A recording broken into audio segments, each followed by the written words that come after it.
올해부터 농약을 사용하지 않은 결과 예전보다 많은 수의 그리고 많은 종류의 곤충들이 농장에서 살고 있다.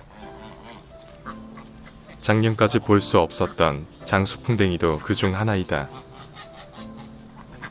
그동안 사진이나 영상으로만 보았던 장수풍뎅이는 생각했던 것보다 크기도 크고 꽤 멋있기까지 했다. 사실 장수풍뎅이와 비슷하게 생긴 사슴벌레를 아이들이 특히 좋아해서 오래전 집에서 키운 적이 있다. 그 당시 대형마트에서 돈을 주고 사슴벌레 한 마리를 구입했는데 자연 상태에서 이런 종류의 곤충을 본다는 건 굉장히 힘든 일이라 생각한다. 그나저나 살충제를 포함한 농약을 사용하지 않은 지 불과 3개월밖에 되지 않았는데 이런 놀라운 일이 생긴 게 의아스럽다.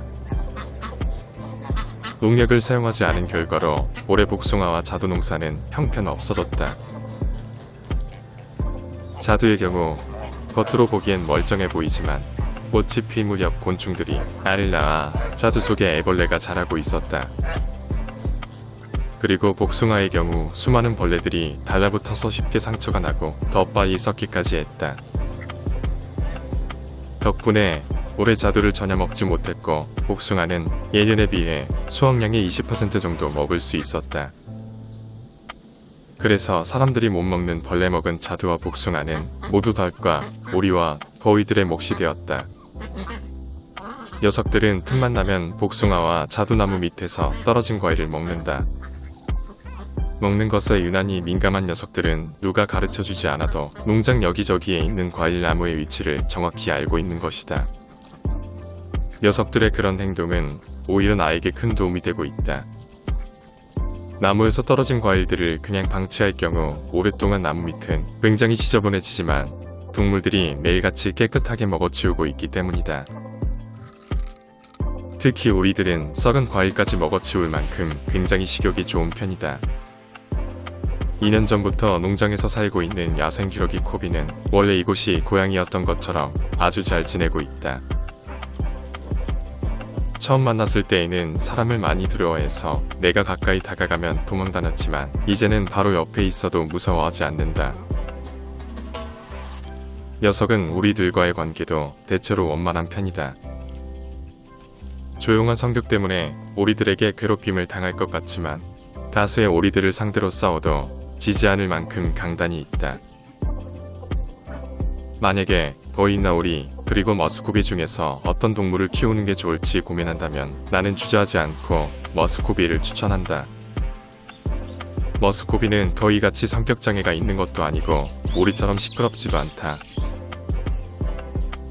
사람에게 친근하게 다가올 줄도 알며 무엇보다 하루 종일 있는 둥 없는 둥 아주 조용하게 지낸다. 사실 키우는 동물이 너무 시끄러우면 주변 이웃에게 민폐가 될 수 있는데 그런 면에서 머스코비는 아주 키우기 적절한 동물이다. 지금까지 머스코비 2마리 모두 시끄럽게 소리내는 모습을 단 한 번도 본 적이 없으니 말이다. 그에 반해 오리와 거위는 굉장히 시끄럽기 때문에 넓은 농장이 아니라면 키우는 걸 고려해야 한다. 최근 8년 동안 키운 피칸나무 한 그루가 부러진 채 죽었다. 나무를 죽게 한 원인은 알라카늘소라는 곤충 때문이다.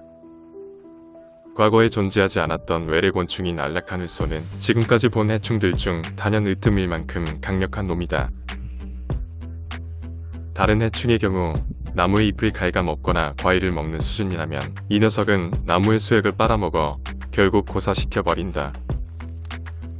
나무의 수액을 빨아먹는 녀석은 알라카늘소의 애벌레인데 사람의 손가락 크기 정도의 구멍을 내고 나무를 파고 들어간다.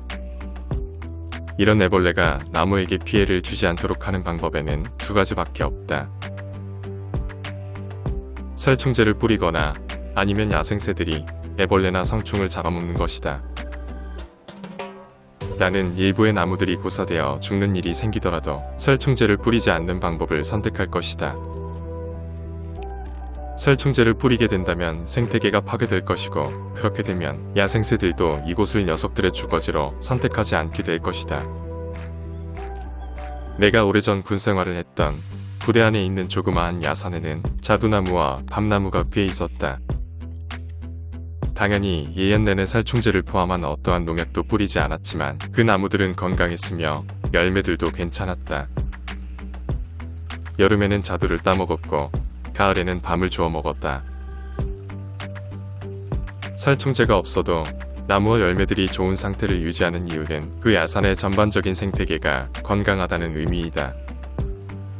그것은 사람이 인위적으로 만든 것이 아니라 오랜 기간 자연이 스스로 그런 건강한 생태계를 만들었다고 볼 수 있다.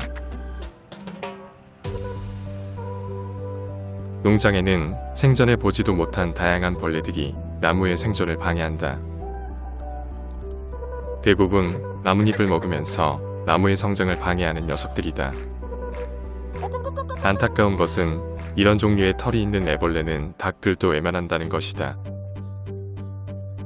하지만 언젠가는 이런 종류의 애벌레를 먹이려 하는 천적이 자연스럽게 생길 거라 생각한다. 살충제 한 방이면 모든 것을 해결할 수 있겠지만 그렇게 되면 이곳의 생태계는 파괴될 것이다. 또 다른 종류의 애벌레는 픽한 나무의 잎을 모두 갉아먹어 버릴 만큼 식성이 대단하다. 이 또한 작년까지 보지 못했던 새로운 종류의 곤충이다. 이 애벌레를 닭들에게 줘보지만 닭들이 그다지 선호하지 않는 것 같다. 닭들은 처음에는 낯선 애벌레에 관심을 가지고 의욕적으로 먹어본다. 하지만 시간이 지날수록 마치 이상한 걸 먹은 것 같은 행동을 하기 시작한다. 채식주의자인 거위들은 당연히 이런 애벌레를 먹지 않고 오리들도 먹으려고 하지 않는다. 그나마 애벌레를 먹는 건 닭들밖에 없는데 한 번 맛을 본 녀석들은 두 번 먹으려고 하지 않는다. 하지만 계속해서 애벌레를 먹어보도록 닭에게 권유하는 이유는 농약을 사용하지 않고 해충을 제거할 수 있는 유일한 방법이기 때문이다. 주로 나무 아래쪽에 있는 해충을 닭이나 꿩이 해결해 주어야 하고 나무에 붙어있는 해충을 야생새들이 잡아먹어야 한다. 인근에 있는 산의 숲속에도 분명히 해충들이 많이 있겠지만 해충의 피해가 없는 이유를 나는 야생새 때문이라고 생각한다.